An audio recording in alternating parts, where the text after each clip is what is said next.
Ugh, I'm so angry. You and your parents both make me angry. Hey, my parents have nothing to do with this, alright? Shut up. Don't you dare talk back to me. I will never take care or do anything for your parents ever again. I won't have your parents at any of my family's weddings or funerals. If you don't like that, then get the hell out. Fine, but are you okay with that? What are you talking about? I'm actually glad that you're leaving. Don't ever contact me again. As he said that, I confronted my husband, Dan, with a piece of paper. The moment my husband saw the paper, he was surprised. What? Divorce papers? My husband was lying on the sofa, but he got up instantly. Hey, what's the meaning of this? You're divorcing me all of a sudden? My name is Mary Cooper, and I'm currently a 29-year-old company employee. I currently live with my husband, Dan, and with our 3-year-old son, Sean. I have been working for my father's company since I graduated from college. But, to my annoyance, my husband is completely against it. I work for a well-known company. Wouldn't it be embarrassing if people found out that my wife works at a fairly small parts factory? Why would you even say that? When we first got married, you were showing off to people by saying that I was the CEO's daughter. Why do you even hate my parents and the company my father runs so much these days? You'll never understand, will you? You should just quit your job. My husband insults me by saying such things and tells me to quit working. I think it's cool that my father is always enthusiastic about his work, always challenging himself and always pushing forward. And I respect my father very much because he's a person who cares about his employees. So I have no intention of quitting my father's company at all. It actually seems like my husband doesn't like the fact that I respect my father more than him. I was thinking how petty Dan was and started to wonder why he suddenly started saying such horrible things. When I was eating breakfast with my husband and son, my husband said to my son as if he remembered something. You know what, Sean? When you grow up, go to a good university and work for a major company. Don't you dare ever get a job at a small factory making parts. I just couldn't believe what Dan was saying to Sean. Hey! Don't talk to our child like that, I said angrily, to which my husband replied, There's nothing weird about it. I'm just teaching him what's normal in the world. Why doesn't he realize that this statement in itself is insulting not only to my father and myself, but also to the employees who work at the company? I should rather teach Sean not to be such an inconsiderate man like his own father. No matter how much I tried to warn him, my husband kept saying these kind of terrible things. He seemed to really want me to quit my job. And my husband continued to say and do things after that to hurt me, and kept on telling me to just quit the job like I've been saying from before. Until now, I have wondered why my husband has become such a cold and terrible person, and I hoped that he would at least go back to how he was in the old days. But since I don't see any sign of that, I have given up on him.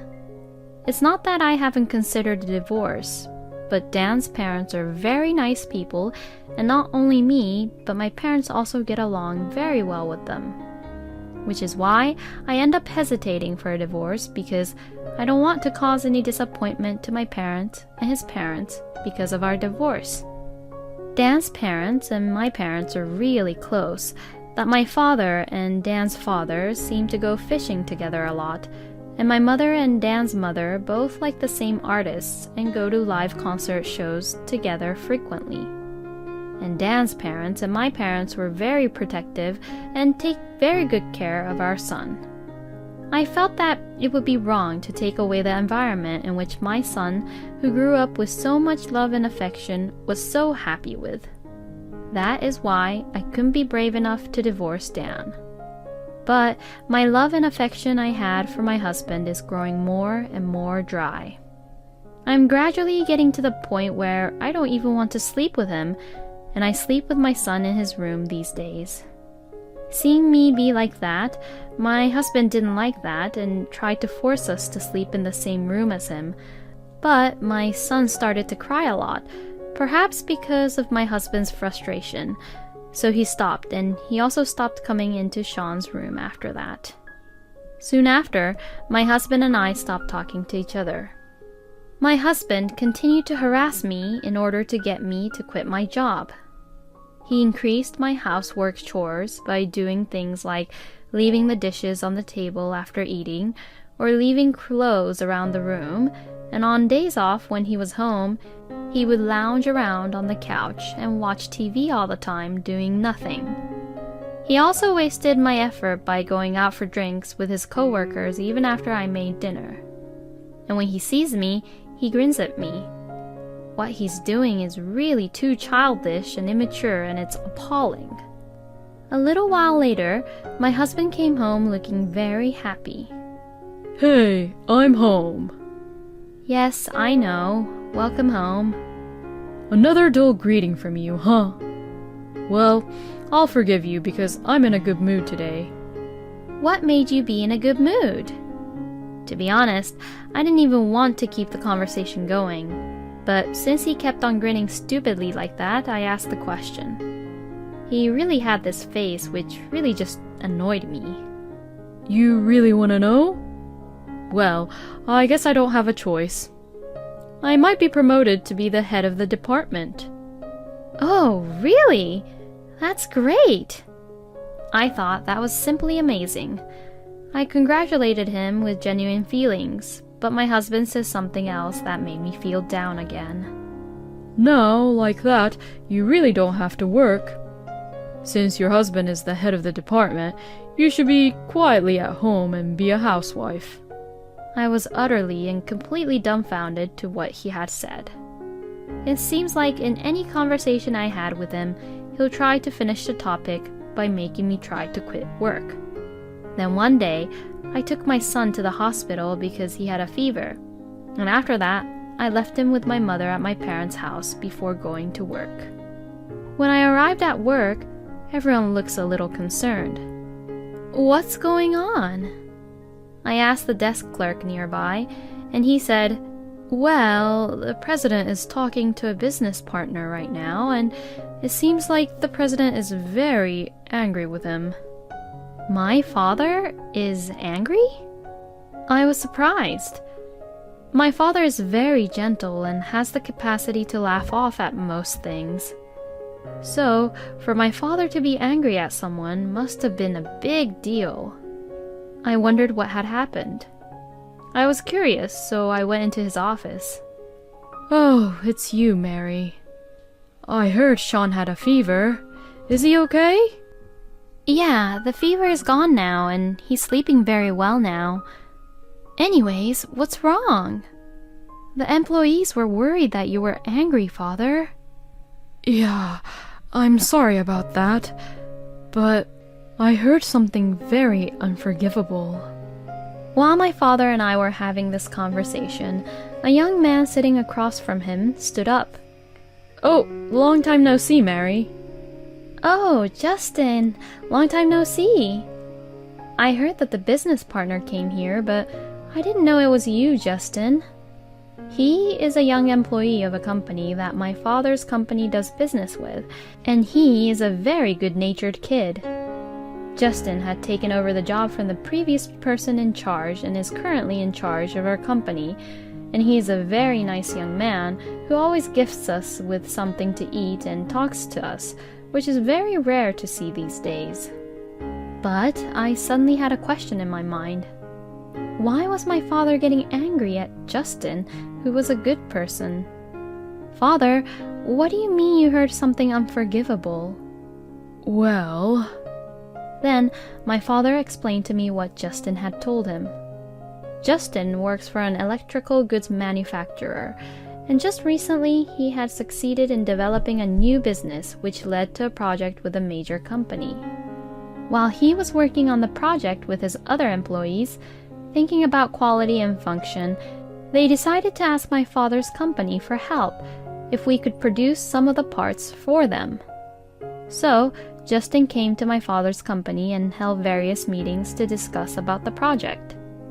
After making steady preparations, when the project was finally ready to proceed, his boss took away the presentation materials that had been prepared just before the project was about to start. And his boss then took the liberty of making a presentation to the employees and executives and took credit for it. The presentation was accepted by the executives, and his boss might be promoted to be the next department manager. My face grew redder and redder, and I began to get angry. Justin further told me that his boss said, "The company that makes this part is not trustworthy, so I'll ask another company to make it for me." The company he said that wasn't trustworthy was my father's company. My anger reached its peak. "Oh, I am so sorry, Justin. My husband did something so stupid and terrible." Hearing this, Justin says, "What? Isn't your boss Dan Cooper at the company you work for?" Yes, it is. What, are you saying that your husband is that Mr. Cooper? When I nodded my head, Justin looked very surprised.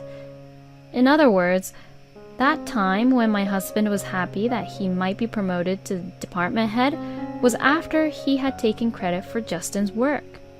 I regretted that I had genuinely congratulated him without knowing that. "I never thought that Dan would say or do such a thing." When my father said that, I felt awkward for a moment. And then my father saw my face. "What's wrong, Mary? Why are you looking like that?" I thought that I couldn't hide it anymore.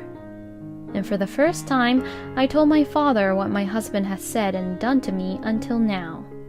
"Why didn't you ever tell me that you were being treated that way?" My father told me so, and I explained that I couldn't tell him because Dan's parents and my parents were close, and I felt bad about taking Sean's grandparents away from him. Hearing that, my father then says, "Don't worry about that. You don't have to cut ties with Dan's parents like that. My wife and I are already friends with Dan's parents, so we will continue our personal relationship with them. And it's okay to keep on having Sean see them normally, you know." Then, what my father has said made me realize. My father was right. It would be easy enough to just stay away from my husband. I wondered why I hadn't realized that, and I felt so much better. But first and foremost, we should prioritize Justin and his team. What he and his team had worked so hard to create was taken away from them. Many people besides Justin were probably in shock and depressed. "Didn't you think of protesting together?" When I asked Justin about this, he replied that he was being held in a weak position. When I asked him further what he meant, he said that Dan had accused Justin and his team of violating the work hours and rules to the General Affairs Department. As a result, Justin was dropped from the project, which has become a threat to other employees. Both my father and I were appalled by this. "I guess Dan needs to be punished once." My father said that quietly, but I could sense that there was a great deal of anger in his heart. Then, my father and I, together with Justin and other employees from his team, decided to have regular strategy meetings. They were all upset and afraid because my husband threatened them, but now they were united and eager to get back at him. And we all decided to search together for evidence on how the project was created. We weren't able to find the evidence easily, but Justin and his team members did their best to find them. Justin also told the person in charge of the project from a major company about the situation. The person in charge was a very nice person, and he brought his boss to Justin's company and told the executives and the president of the company about the situation. As a result, it became known to the executives that my husband was not involved in the project at all. My husband apparently complained, "Well, Justin and his team are violating the working hours." And to that, the employee said, Well, in that case, we will quit. The executives were very upset about this. Since it was obvious that it was Dan's fault, the executives agreed to take disciplinary action against him. In the end, my husband was demoted from a section manager to an ordinary employee, and even had to transfer to a small department rather than being promoted to a department manager, because he had done something terrible to lose the company's trust. On the day he was being demoted, I was waiting for Dan at home. He came home looking dismayed. "You came back home late. I need to talk to you." Well, I'm not in the mood to talk to you right now. Maybe some other time. With that, my husband lies down on the sofa. "Well, I need to talk to you." Shut the hell up! I'm tired. How selfish are you? I don't need you to tell me what to do. Huh? What the hell? Are you arguing back to me? Ugh, I'm so angry. You and your parents both make me angry. Hey, my parents have nothing to do with this, alright? Besides, your parents and my parents are good friends, remember? Knowing that, why do you say such terrible things about my parents? Shut up! Don't you dare talk back to me. I will never take care or do anything for your parents ever again. I won't have your parents at any of my family's weddings or funerals. If you don't like that, then get the hell out. My husband was quite distressed and said such things to me, as if he was trying to take all his anger out on me. But what he said was out of the line. Fine, but are you okay with that? What are you talking about? I'm actually glad that you're leaving. Don't ever contact me again. As he said that, I confronted my husband Dan with a piece of paper. The moment my husband saw the paper, he was surprised. What? Divorce papers? My husband was lying on the sofa, but he got up instantly. Hey, what's the meaning of this? You're divorcing me all of a sudden. You betrayed me, so divorce is what you'll get. Don't you think so? Hey, wait a minute. Betrayed you? You mean to say that I betrayed you by saying horrible things about your parents? Are you crazy enough to divorce me over something like that? That doesn't matter anymore. This is why I'm asking for a divorce. With that, I spread out a document which was in an envelope out on the table. It was photos of evidence that my husband was having an affair with a woman whom I've never met. How come you know? You look like you're having a great time here. This is different. It was just an impulse. I don't care if it was an impulse or a serious one. The fact that you had an affair will never go away. Divorce is absolute. Child support is absolute. Alimony is absolute. And there will be no division of property. If you aren't agreeing to these conditions, you're going to hell. What? What do you mean? You apparently met this girl at a bar, but she's a high school student. What? You gotta be joking, right? She didn't even look that young.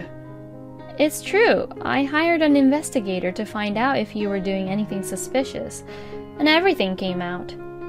And according to the investigation, that girl is a high school sophomore student. Cheating on your own wife alone is just disgusting, but if the world finds out you're with a high school student, you're really doomed for life, and normally you'd be under arrest. Wait a minute. I'll agree to all the terms of the divorce, so please, just don't say anything about this. Please. Fine. I don't like people saying that my son's father was arrested either for such a stupid and disgusting reason. And I know some dirt about that high school girl anyways. Yes, the high school girl who said she met him at the bar had been smoking and drinking. So I told the girl and her parents that I would report the drinking and smoking to her school if they didn't pay the alimony. I heard that the girl went to a prestigious all-girls high school, and if the school finds out, she would be expelled at once. So, the girl and her parents apologized to me and paid me $40,000, saying that they hoped I wouldn't do that. And my husband, who was afraid of getting arrested, paid me $50,000 in alimony and over $100,000 for child support. All of Dave's savings were now gone, and he was left penniless. But the fact that Dave was having an affair and that the partner was a high school student somehow spread as a rumor at his workplace, and he began to be looked at coldly by all the employees. But since he has no money at all, he has to keep working. And combined with the stress of not knowing when he will be exposed for his illegal activities, he now looks very old for his age and does not look like he is in his 30s. He deserves what he got. Dan's parents apologized to me and my parents for the divorce and the fact that Dan tried to force me to quit my job along with his affair. But since it was only Dan's fault, both my parents and I were nice to Dan's parents and told them not to apologize and to please continue to be in good terms with each other. Dan's parents were so angry with him that they disowned him eventually. I have no intention of letting Dan see Sean in the future, and now because of what he has done, Dan is completely alone. By the way, Justin and his team were able to work on the project and it was a great success. Both my father and I were very happy to be able to help Justin by providing the parts. I returned home with my son and I am now working hard as a single mother. Now that I am back home at my parents' place, Dan's parents are happy to see Sean and my parents, who are friends, all at the same time. I hope to continue to enjoy my days with this family connection other than my ex-husband. Taking credit for his colleagues' work, making fun of his wife's family, and to top it off, he had an affair. He is a scumbag husband who can only be described as nothing but a scumbag. I am glad that he was finally punished. I hope Mary will spend happy times with her son, her parents, and Dan's parents from now on. Thank you for watching until the end. Please subscribe to our channel. We hope to see you in our next video.